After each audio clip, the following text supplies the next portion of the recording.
On June 19, 2018, over 150 years since the end of slavery, the City Council of Charleston, South Carolina, debated the passing of a resolution apologizing for the city's role in slavery. In 9 chapters, the apology carefully examines periods of time in Charleston's history that have influenced its historical memory, a memory that makes saying sorry more complicated than you may think.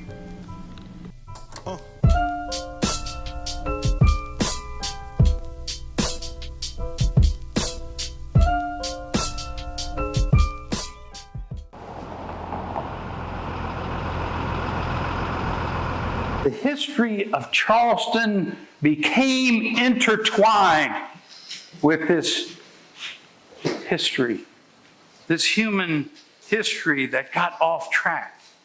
Slavery, the wealth, built the wealth of Charleston. Someone mentioned that we were the wealthiest city in America for over 100 years. And our city's direct involvement is clear. Day by day, year by year.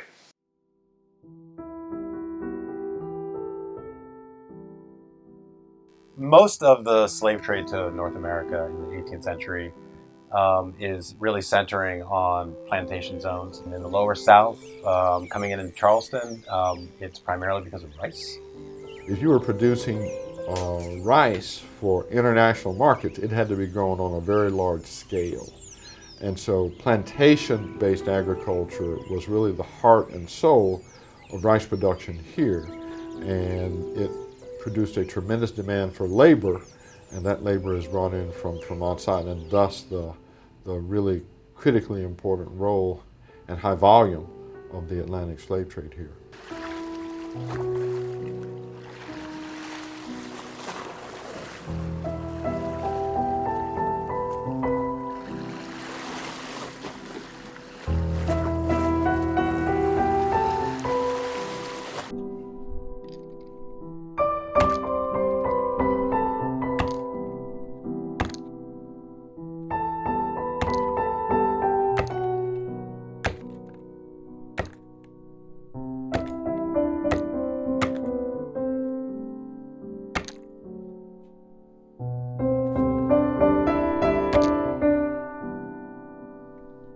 The slave trade in Charleston is basically how this city was built. When you walk down the streets in south of Broad and you see the beautiful houses, every one of them that's built before 1865 is built A, by slaves, B, on money made by slaves or made off their labor, or off of the trade of slaves. There were enslaved people who were carpenters, they were metalsmiths, they were plasterers, they were stonemasons, blacksmiths, so, who did the iron work and so on that you see in front of many of these buildings today. These people are the ones who are building our city. The ironwork, the woodwork, the masonry work, they're doing all these things. They are master craftsmen in some regard. I'll be so glad when the sun go down. When the sun go down. I'll be so glad when the sun go down. When the sun go down. I ain't all that sleepy, but I wanna lie down. I wanna lie down. I ain't all that sleepy, but I wanna lie down.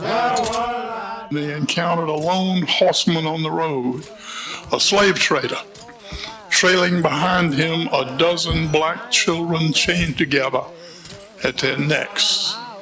They were little boys and girls, not more than 6 or 8 years old.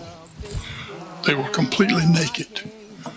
They were crying for their mothers. Oh, what got the matter, baby? Gal, I can't see. Well, I can't see. No, the sergeant and the driver's boat. It's down on me. It's down on me. No, the sergeant and the driver's boat. It's down on me. It's down on me. Just chop your corner line. Like I chop mine. He became a class leader at the Hempstead AME Church. The African church, which is the lineal antecedent for the church we know as Emmanuel AME today. A profound example of African American resistance to slavery, because AME denomination, it was an abolitionist church. By the early 1820s, Denmark Vesey and a number of co-conspirators from the African church decided that they were going to plot a slave rebellion. The idea was that he would take country slaves and they would go throughout the city setting fires, and thus when the white men came to put out the fires, they would be shot. Then they would go throughout Charleston freeing black people, and they would go to Charleston Harbor and hijack ships and sail to Haiti. The blacks there had overthrown the French and made Haiti the first free black republic in the New World. One of his followers, William Paul, met with a man named Peter Prelo and told him of the plot. Peter went back to his master, Captain John Prelo, and told him of the plot, and he in turn called the militia on Vesey and his followers, and they were tried in June of 1822 and hanged in July and August. Really the only thing that you could do in South Carolina at that time was to attempt to rebel. There was no legal recourse really to achieve your freedom. It was Mayor Hammond in 1824 and this council that voted for Denmark Vesey to be hung at the public square and to let his body rot in the sun.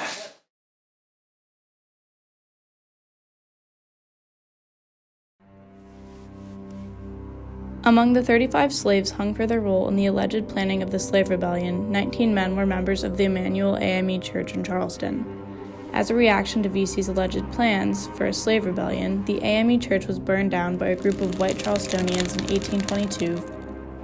White fears surrounding black insurgents and slave rebellions led to the tightening of policies in South Carolina and Charleston in particular. The same year the city passed the Negro Seaman Act, which implemented the imprisonment of all free black sailors that entered Charleston. The fear of uprising also gave way to the founding of the Arsenal in 1825, which would later become the modern Citadel College. Much of the U.S. South mirrored Charleston in their opinions surrounding slaves and slavery, causing tensions to grow and divisions to strengthen between the North and the South. The Missouri Compromise of 1820, the Fugitive Slave Act of 1850, and the Kansas-Nebraska Act in 1854 caused fears over the rights to slavery in the North and South. Discomfort over states' rights to slavery was spreading. Years before calls for secession on the basis of states' rights to slavery, pro-slavery ideologue and Senator John C. Calhoun responded to abolitionist calls against slavery. I hold that in the present state of civilization, where two races of different origin and distinguished by color and other physical differences as well as intellectual are brought together, the relation now existing in the slaveholding states between the two is, instead of an evil, a good, a positive good. On March 4, 1850, Calhoun expounded on his opinions on slavery and said in a speech responding to compromise measures, I have, Senators, believed from the first that the agitation of the subject of slavery would, if not prevented by some timely and effective measure, end in disunion. South Carolina led the secession charge, holding a secession convention in Charleston, South Carolina in December of 1860. For their role in drafting the first ordinance of secession out of all the later Confederate states, Charleston would become known as the Cradle of Secession. In its ordinance of secession, South Carolina aired its grievances with the northern states and their perceived violation of the U.S. Constitution. An increasing hostility on the part of the non-slaveholding states to the institution of slavery has led to a disregard of their obligations made in the Constitution. The compact has been deliberately broken and disregarded by the non-slaveholding states, and a consequence follows that South Carolina is released from her obligation. The ordinance enumerated the non-slaveholding states' violation of a state's rights and referenced the Missouri Compromise in the election of Abraham Lincoln as infringing on their states' rights to slavery. The submersion of the Constitution has been aided in some of these states by elevating to citizenship persons who, by the supreme law of the land, are incapable of becoming citizens, and their votes have been used to inaugurate a new policy hostile to the South and destructive of its beliefs and safety. South Carolina proclaimed the Union dissolved and themselves a new state. Later, with the threat of civil war boiling up following President Lincoln's inauguration in 1861, Confederate Vice President Alexander H. Stephens delivered his historic Cornerstone speech on March 21, 1861. The speech was a resistance to Lincoln's claims to a unified Union that included the South in its jurisdiction. In his speech, he declared, "Our new government is founded upon exactly the opposite idea. Its foundations are laid, its cornerstone rests upon the great truth that the Negro is not equal to the white man, that slavery subordination to the superior race is his natural and normal condition. This, our new government, is the first in the history of the world based upon this great physical, philosophical, and moral truth." Soon after Stephens' speech, which defended the Confederate States' existence, on April 12, 1861, the Civil War started with shots at Fort Sumter in Charleston, South Carolina. Cadets from the same citadel, built from fear of slave rebellion, fired on the Union soldiers in Fort Sumter. The battle would be won by the Confederate Army, kicking off the bloodiest war in American history. As the war tore through the states, the North eventually and fully took up the cause of freedom, against which the South fought powerfully. In a Charleston Mercury article from September 29, 1864, a correspondent reported stories of black individuals who crossed the lines into the North. These stories of African American slaves as contraband and supporters of the Union forces are part of a history largely untold. In the South, there would be challenges to the oppressive racist narrative, and many slaves would attempt to join the cause for freedom. The heroic efforts of a Charleston slave, Robert Smalls, showed the fight for freedom that occurred in the South. Smalls famously stole a Confederate ship named the Planter and turned it over to Union forces, where he would fight Confederate armies and join the fight for freedom in the North. In every census until the 1860s, more than 50% of South Carolina's population was black. This would mean that the majority of South Carolina, and in turn Charleston's population, were on the side of the Union during the Civil War. The state of South Carolina was not on the winning side. However, the vast majority of the population of South Carolina were enslaved people, and they supported the Union. On January 1, 1863, Union President Lincoln issued the Emancipation Proclamation, declaring all slaves in Confederate states to be freed. This proclamation did not free slaves in Union states, nor did it free slaves in captured states. Lincoln's proclamation came 2 years prior to the end of the war. 2 years later, Robert E. Lee surrendered to Ulysses S. Grant at Appomattox Courthouse on April 9, 1865, marking the end of the Civil War. Though the Union had won, the battle for freedom and equality would ensue for many years.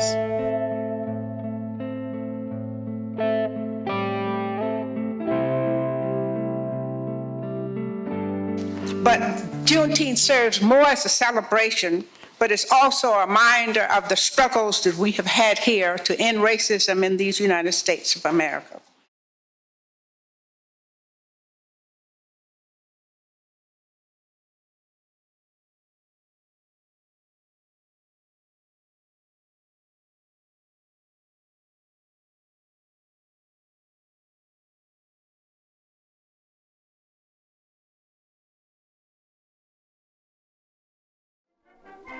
For the first decade after the Civil War, thousands of black South Carolinians flooded to Charleston for celebrations of emancipation several times a year.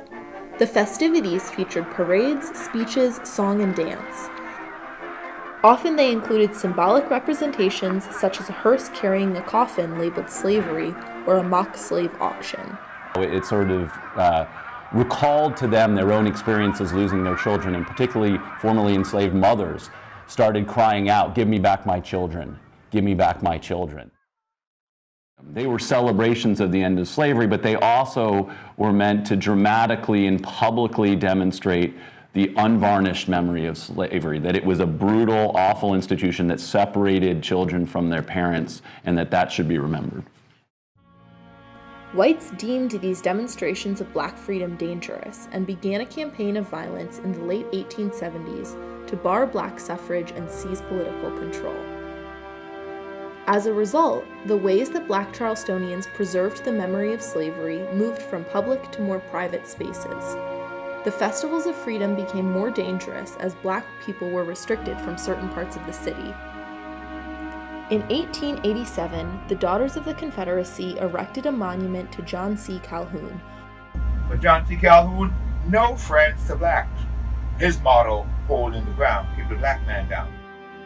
One resident of Charleston, Mamie Garvin Fields, wrote in her memoir, I believe that white people were talking to us about Jim Crow through that statue. As you passed by, here was Calhoun looking you in the face and telling you, you may not be a slave, but I'm back to see you stay in your place. Many of our senior citizens refer to that street down there, not as Calhoun Street, but to later pronounced Calhoun Street. Brushed off by the speech impediment. One old lady said, "Boy, please don't speech impediment. Because the Calhoun, we mean to say Calhoun." Blacks desecrated that thing so bad, the girls had to come back and raise them up. However, the memory of slavery lived on in churches, schools, and other community institutions. In 1865, Reverend Richard Harvey Kane of Philadelphia came to Charleston and reestablished the Emmanuel AME Church.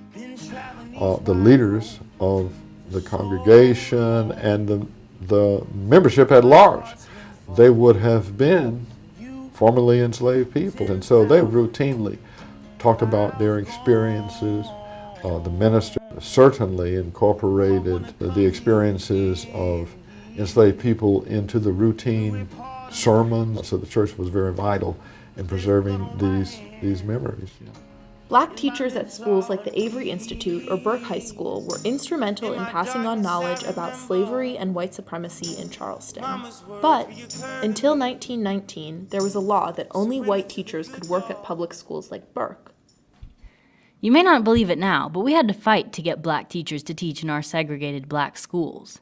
When it came to the teachers, our black schools were integrated. For the longest time, they didn't want black teachers to teach black children in Charleston public schools. The law was overturned by the work of local activist Septima Clark, who successfully petitioned the city council. Having black teachers mattered because they taught about black history, while their white counterparts often ignored it or pushed whitewashed, lost cause narratives. Where black teachers were involved, they made sure that black students had black heroes, even if they were heroes that whites would have considered bad examples and dangerous examples. Without these lessons, and under the influence of teachers who devalued their history, many black Charlestonians came to internalize the necessity of respectability. Methods of cultural preservation like the Gullah language, which developed on the rice plantations on the islands of South Carolina and Georgia, were stigmatized. That generation of educated black people in this area did not want us to speak Gullah. So I would often make my father furious by going, "Daddy, I hungry, I just want some okra soup." He's like, "Stop that, I haven't seen you in school to talk like that."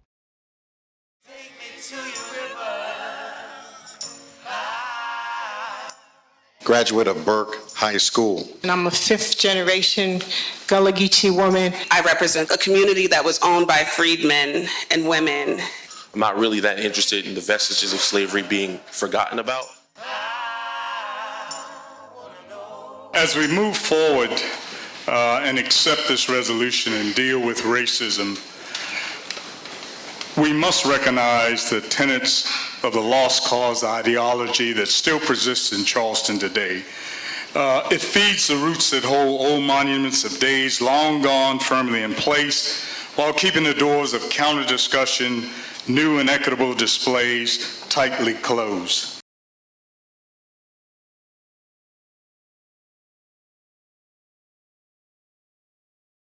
What do you think are some common known myths about the Civil War that are taken as historical fact?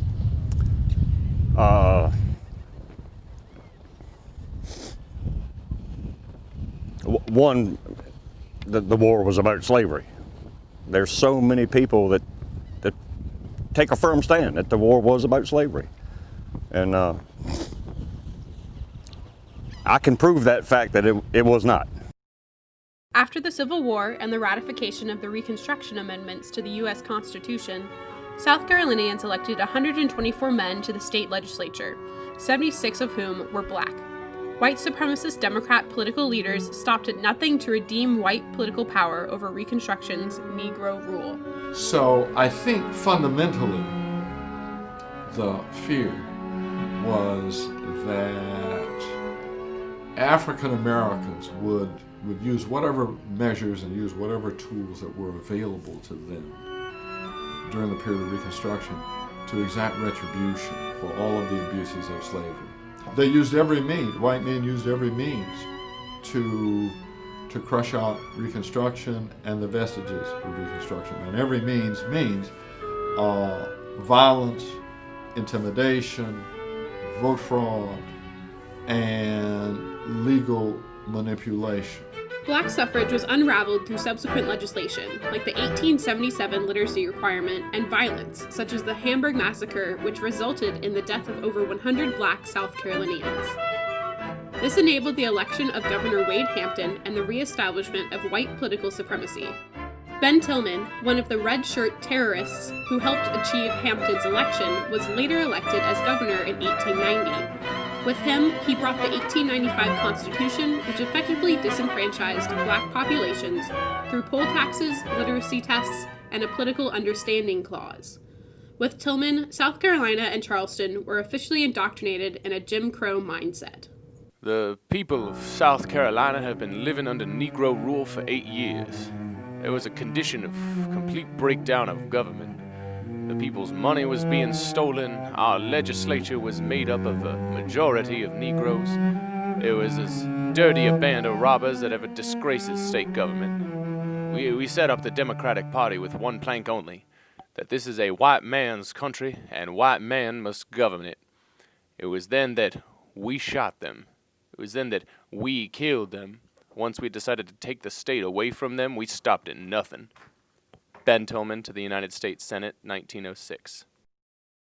That political power allowed for, in some ways, the transformation of which memory is going to predominate in Charleston. One of the things that happens in turn of the century Charleston is that white memory groups really proliferate in the city, like the United Daughters of the Confederacy, the United Confederate Veterans, the Sons of Confederate Veterans. They are important because what they do is initiate what was really one of the most successful propaganda campaigns in all of American history. Throughout the 20th century, chapters of the United Daughters of the Confederacy published pamphlets and textbooks that espoused a varnished memory of slavery as a benevolent institution and enforced a narrative that neither slavery nor the South caused the Civil War. The Charleston United Daughters of the Confederacy focused particularly on glorifying figures who either represented the golden days of the antebellum South, like John C. Calhoun, or those who fought to redeem white political and social supremacy, like Wade Hampton. The UDC's lost cause rhetoric and South Carolina history became dangerously entwined with the pop culture film Birth of a Nation by D.W. Griffith. The film, as one Northern reviewer suggested, is untrue to history. In my judgment, it is certain to stir contempt for and deepen prejudice against the colored people. And yet, many white Southerners took it as a representation of historical fact, of their undoing by Republicans and African Americans, thus fueling the fire behind many white memory groups. For the naked savage Africans, who were cannibals in their own country, Southern slavery was a great blessing. They lived on big plantations where there was greatest plenty of everything good to eat, and they lacked nothing, being fed, clothed, and kindly cared for by the masters and mistresses. Mrs. Virginia Young's Address to Colored Women, 1905. You were very fortunate to be a slave and come to this country. If you came here, the people here in this country took care of you. If you were a descendant of a slave, you were very fortunate to be here. Not only is Charleston a city that regulated, supported, and fostered slavery at the time, but it is a city that continues to reap the benefits of the labor of slaves in its plantation tours and its food tourism.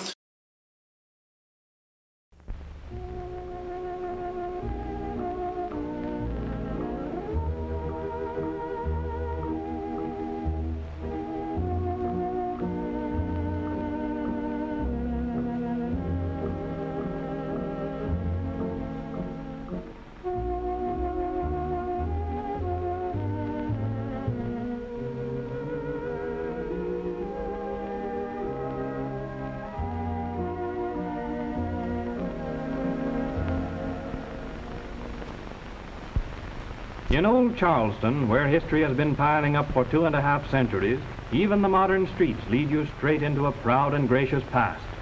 Here's the old Exchange, scene of one of the grandest parties Charleston ever saw. That was in 1791, and the guest of honor was George Washington. The folks down here have a slogan, Charleston, America's most historic city. They even have a city hall that dates from 1801. It used to be that the tourists that would pay money to come to Charleston would basically want the romanticized, Gone with the Wind version of the past and history and such. Behind many of these quiet rows of old house fronts, you will often find lovely gardens and enclosed courtyards, where there goes on a pleasant and placid life, such as the casual stranger seldom sees. And everywhere, of course, the Negroes. And everywhere you have Negroes, you'll have music. They were not basically inclined to hear the other side of that story about slavery, hangings, and segregation, or the role that Charleston played in the slave trade. They would often not inclined to hear that sort of thing, and would basically, if you were to start talking about it, they would tune you out or make it clear that they weren't there to hear that, or they would try to put an apologetic spin on that. Charleston became a kind of historical tourism mecca, if you will, pretty early on. A lot of tourists from northern states would come through Charleston, often on their way to Florida, and they were really interested in slavery. And they were really interested in seeing sites that had been associated somehow with slavery.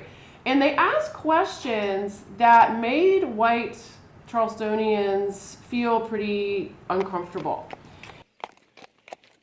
This is the city of Charleston. This is a city based on reputation. Like, that is very much, what it was, which is kind of fascinating when you bring in the whole slavery conversation, because, we want to put our best foot forward at all times.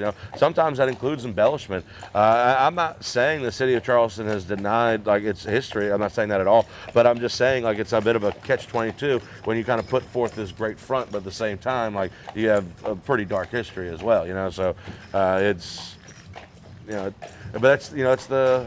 That's history for you.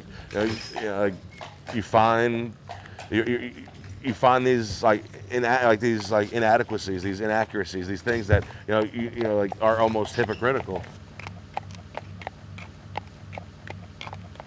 Charleston, a gracious old city where memories and traditions live and thrive in a congenial air. The city portrays itself in a very good light. And there are a lot of great things about it, but one of my favorite themes to discuss on tour is that in the city of Charleston, everything that glitters isn't gold. I think of Charleston as a coin. On one side of the coin, it's very southern, very genteel, very charming. On the reverse side of that coin, it's pretty dark and seedy. From the beginning, as Charleston is turning itself into a tourism mecca, outsiders, northerners, do want to see sites associated with slavery. They're interested in that. And so Charlestonians struggle with that initially. They struggle to deal with that fact, but ultimately they figure out how to do it. One way is to downplay sites, like the significance of sites like the old slave mart, and to say, no, it's a mythical old slave mart. They weren't really sold there. Another way is to echo lost cause notions in guidebooks and talk about slavery as a benign institution, that slaves were rarely sold in Charleston in the Low Country. The story of Miriam Wilson and the Old Slave Mart Museum is a fascinating one. Miriam Wilson was a northerner, an Ohio woman who moved to Charleston in the early 1920s, and she becomes really interested in this old slave mart. And she ultimately decides she's going to buy it, and she buys the property, and in 1937 she opens a museum called the Old Slave Mart Museum. This is the first museum of slavery in the United States.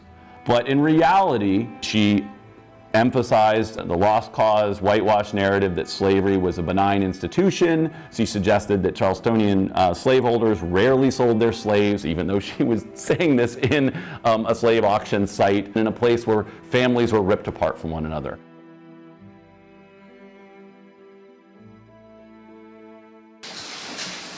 I was involved in the civil rights movement since I've been a teenager. And some of you all couldn't imagine what we went through as being in the civil rights movement.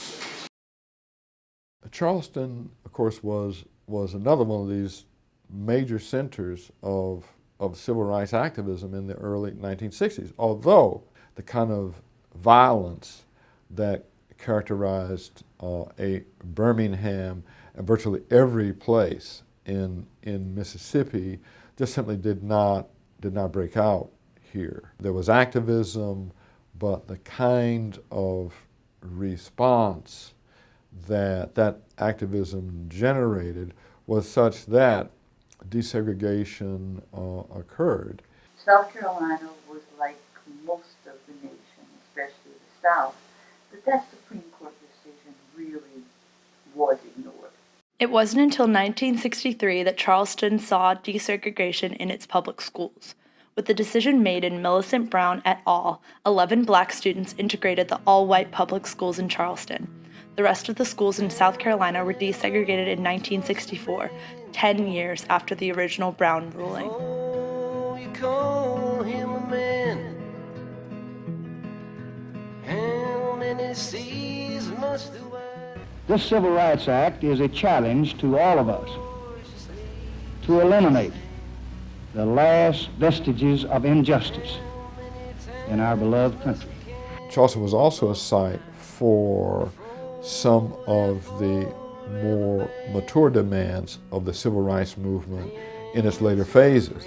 Once you obtain the opportunity to go to school, obtain an equal education, once the Jim Crow signs come down, then what do you need? You need equal employment opportunities, and that's what people were demonstrating for, as well as self-respect on the job. How many years can some people exist before they're allowed to be free? As a result of measures enacted by the national government, voter suppression in forms such as literacy tests and poll taxes declined, and black representation increased. In 1969, 3 African Americans were elected to the South Carolina General Assembly. This was the first time an African American had been elected in South Carolina since Reconstruction. Herbert Fielding, a Charlestonian, was one of these individuals. Oh, he loved the legislature. Did he ever? That's the crown jewel of his life. I think he really enjoyed that. Do you remember what inspired him to run for public office? Basically being told that he wouldn't be elected. Wow. He determined to prove him wrong.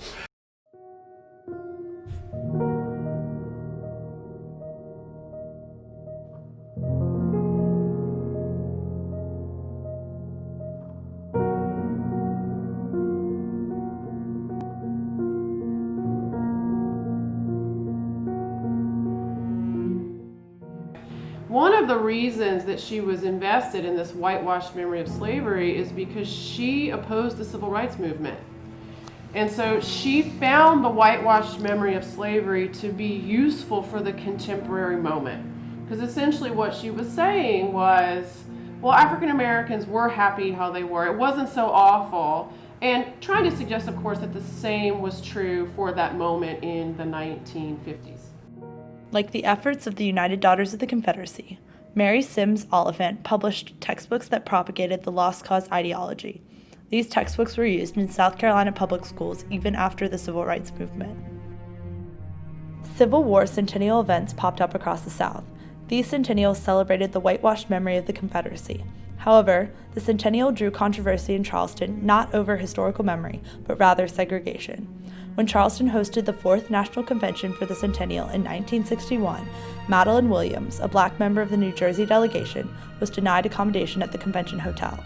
This issue of segregation was what drew the attention of the public. Meanwhile, the Confederate flag was going up at the state capitol with little public protest. One of the reasons that it becomes more popular in a place like South Carolina in the 1960s is because it's used as a symbol of resistance to the civil rights movement. You cannot make the Confederate flag a symbol of just heritage. That we cannot separate that symbol from the racist actions that have been committed under that flag during the civil rights movement, during the Jim Crow era, and during the Civil War.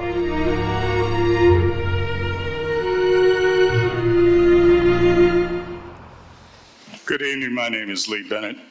I ask this City Council to remember its own history A council that remembers the 20-year battle to place a monument on Marion Square that ended in defeat.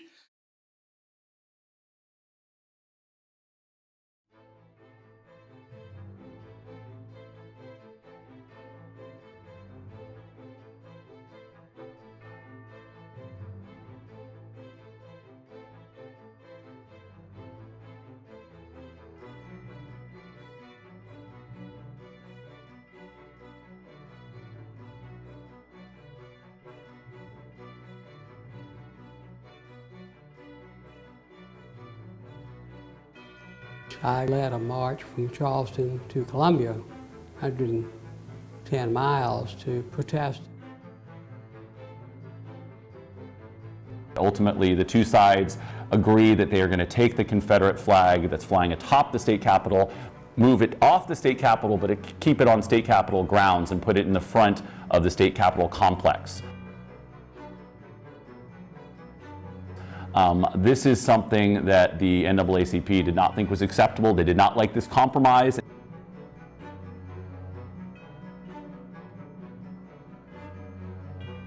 As a part of this broader compromise, the Heritage Act is passed. So that was a real victory for the fans of Confederate and white supremacist monuments in a place like Charleston.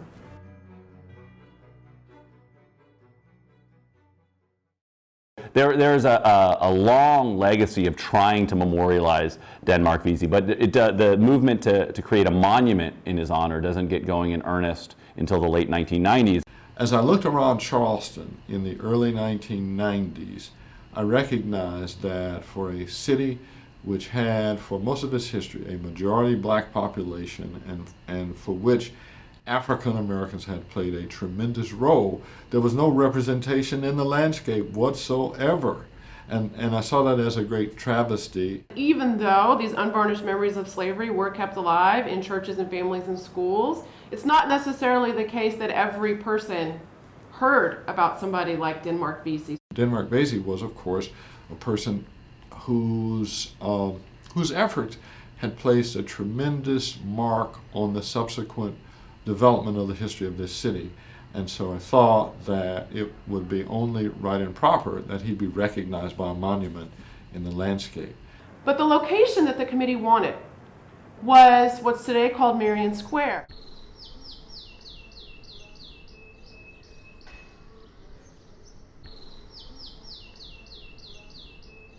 We also wanted to situate the monument in juxtaposition to the statue of John C. Calhoun, which is located in Marion Square. But Marion Square, we found out, is not owned by the city. So we had to get the approval from the Washington Light Infantry and the Sumter Guards who own Marion Square and lease it to the city.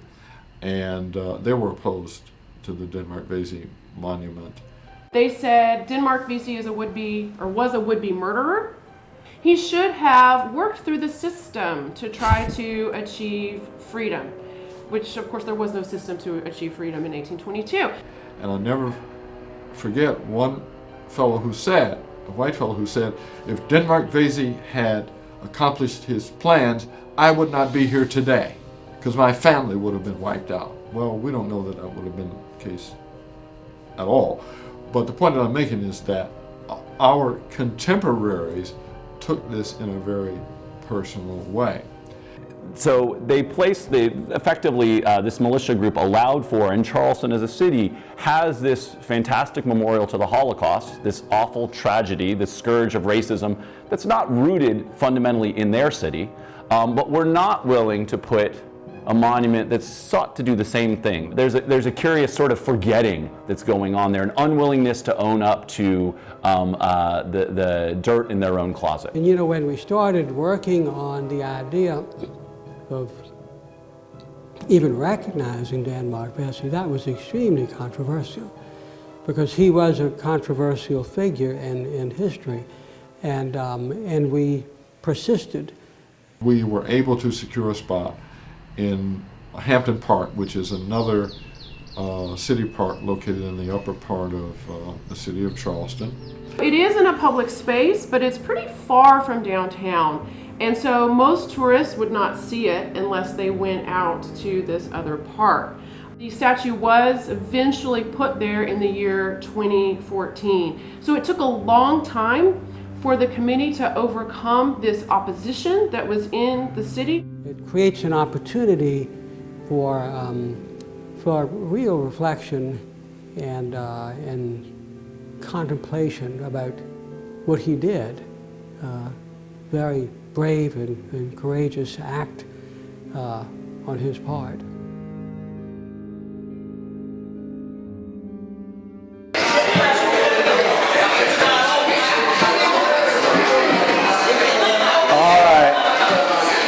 We're going to get back down to business here. Mother Emanuel AME Church. Mother Emanuel. Mother Emanuel. Mother Emanuel. The Emanuel Massacre. The Emanuel 9.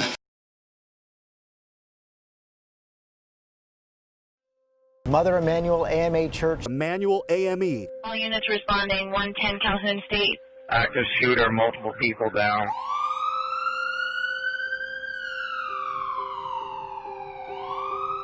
And as police continued to hunt for the shooter, members of the church group gathered to pray. But despair for some turned to anger for others. These people were in church. They were in church. In church. And they violated the sanctity of that.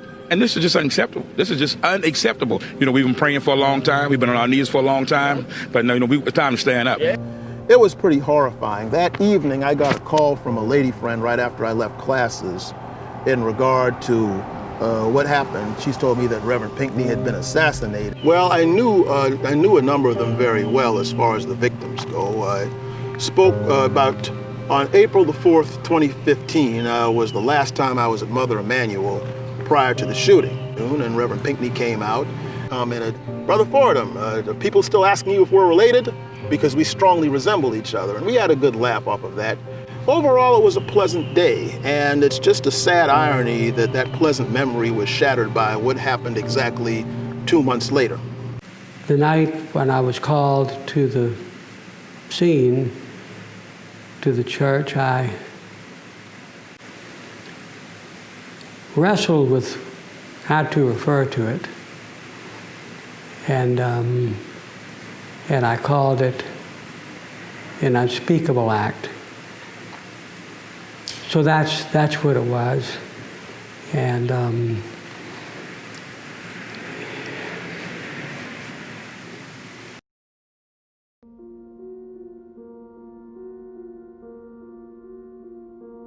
Dylan Roof understood the centrality of Charleston to slavery and the centrality of slavery to Charleston. He understood the significance of Emanuel AME Church historically, so that he targeted Emanuel AME Church on purpose.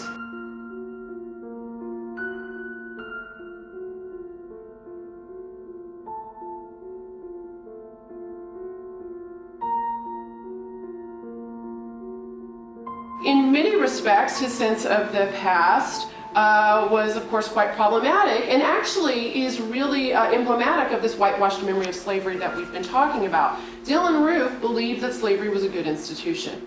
He believed that African Americans were better off enslaved.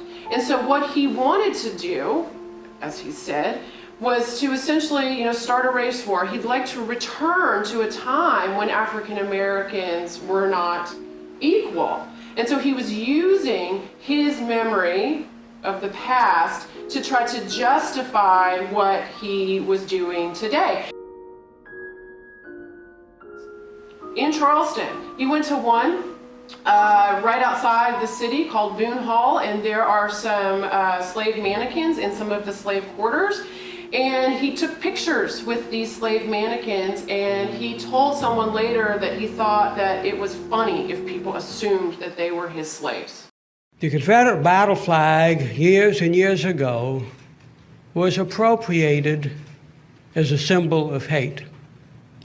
Our friend and brother, the Reverend Pinckney, should not lie in state in the shadow of a flag whose meaning apparently motivated a killer to take his life. The flag is going to be moved.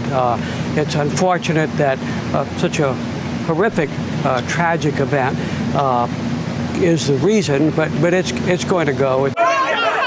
The blood on my face The blood in my teeth, the blood on my hands, is no comparison to the Southern blood that runs through my veins.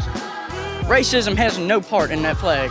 That flag just does not deserve to fly at all in South Carolina. We want it down because we just think it's disrespectful to us that they're still flying it. What is the reason they're still flying the flag? It's no reason. Yeah, it does. It really does, because it's just crazy, and it does represent slavery. No matter how much they say it doesn't, but it does, and it's crazy. And it's crazy, and we just want it down. We're not here for violence at all. We're not. We just want the flag down. That's it. The battle flag. It's no different from honoring veterans of the Iraqi War, Korean War, Vietnam War. This is honoring the veteran. I have Southern and Confederate heritage, and I think the flag should come down. It's a symbol that has been co-opted for hate. It was created in hate, and I can't stand for that.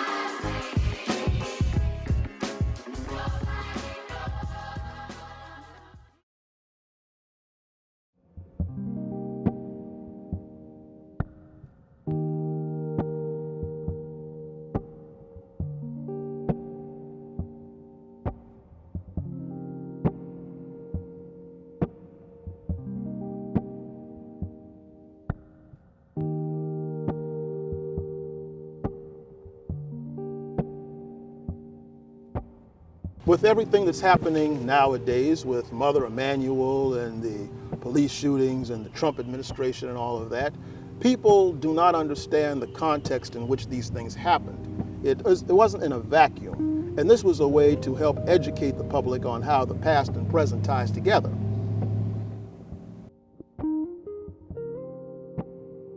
This is part of the broadly based reaction to the racially motivated murders that occurred over at Mother Emanuel in the summer of 2015. And Councilman Gregory, who was really the leading force behind this apology, is a member, and not only a member, but he is a leader of the congregation over at Mother Emanuel. He was basically trying to bring up these issues, not so much so that we could just apologize and get it over with and move on, but also that we could have a forum to discuss what inequities remain in the city of Charleston and South Carolina. The city's complicity with the slave trade was up to its neck in it. And it was time to take full measure of that and acknowledge the city's role in slavery. The resolution under consideration is an apology for the city of Charleston. It is not an apology by any individual. None of us alive today own slaves, nor did many of our families own slaves. But we all enjoy the benefits every day of what enslaved people were compelled to produce when they built so much of the city of Charleston. Many thoughtful people believe that an apology is the only meaningful way to acknowledge that undeniable truth. At the very least, we can say we're sorry. Unless, of course, we're not sorry. You can let us know by your vote. You may wonder, well, why now? And I'm thinking, why haven't we done this before? As a pastor, one of the things, and I'll speak in religious terms for just a moment, one of the things I recognize is when a wrong is done, repentance is the key. Acknowledgement and repentance is the key to healing. And so I invite you tonight to support the resolution. Thank you. I disagree with those of you who say that African Americans has the protection of the 14th Amendment and that this apology was delivered a long time ago and that we are protected by the due process and the Equal Rights Amendment. As an African American, I say that sometimes I too feel the stings of racism with all of the work that we would probably do. Some of the things that I have problems with. Number one, how many times I've complained about traffic lights in this city? You know, I drive 3,000 miles a month around this area, and I can't figure out why we can't get it fixed. I would like for anyone that has ever talked to anyone in this world that didn't have an ancestor that was a slave. Come on, folks, let's get real. Thank you. As a descendant of slaves, I cannot support this resolution. This is why. Whenever we vote on this resolution, economic empowerment should be a part of it. You know why? Because the very next day, our community not only goes together holding hands, but we can benefit together financially.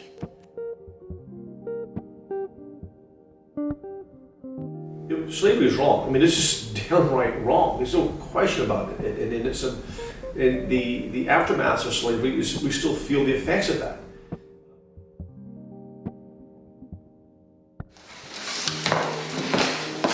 I believe that a fixture of flooding like that would make our ancestors proud. We also have to think about the precedent that we're setting.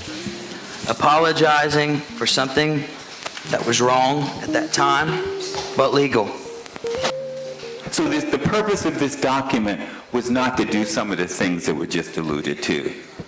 It's the purpose of it is to just simply apologize and denounce the atrocities of the past. Thank you, Mayor. Thank you. All in favor of the question, please say aye. Aye. All opposed, please say no. Nay. The ayes have it.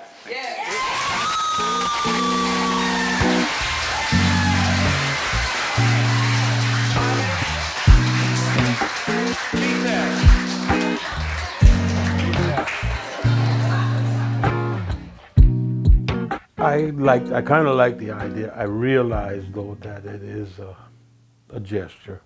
That's all. We were debating something, in my mind, was a no-brainer. We were debating something that we should have all come in and pitched in and said, we're going to do this. Absolutely, without question, and we didn't. It's a new idea in some respects, so new ideas take a while to, I think in some years to come, if you offer that resolution, you know, a few years from now, it'll probably be close to unanimous. So I think it's just, you know, it's part of that learning curve we have with this history. A change of a single vote would have led to a tie, and perhaps the failure of the apology being approved. So, but that just shows you how sensitive the question of slavery remains in Charleston at such a late date.